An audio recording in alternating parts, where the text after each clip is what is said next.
Chapter 6, Section 3, number 13. Suppose that 8% of all males suffer from some form of color blindness. Find the probability that in a random sample of 250 men, at least 10% will suffer some form of color blindness. First, verify that the sample is sufficiently large to use the normal distribution. So let's see what we got going on here. So our sample proportion, P, is going to be 8%. Our sample size is 250. We have that. We're going to have some value here, at least 10%. That's what we're going to be looking at.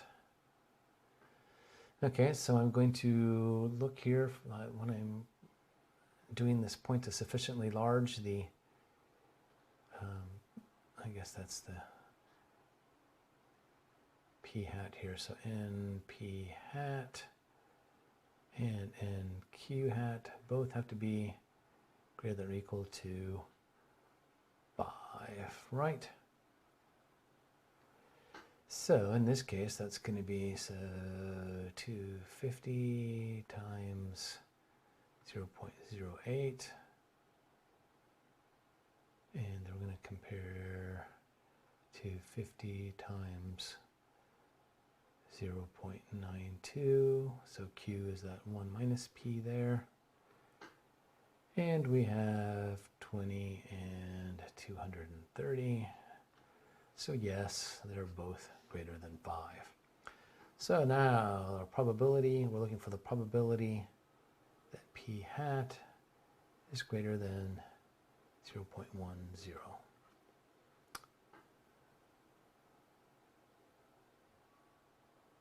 Okay, so this is the same as, well, let's just keep going from here. So probability then that Z,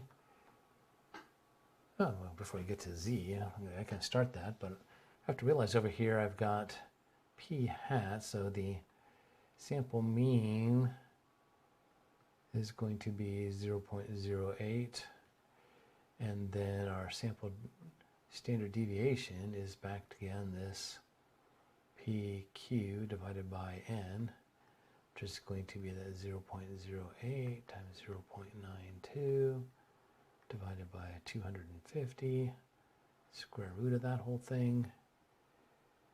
And let's see, when we go through and actually divide all this out, we're going to have Z is going to be greater than or equal to 0.10 minus 0.08 divided by the square root of all that, which just gave us P of Z greater than or equal to 1.17, which is the same as 1 minus the probability of Z less than or equal to 1.17, because we can actually go look that one up in the table, 1 minus, and this will be 0.879, so we wind up with 0.121.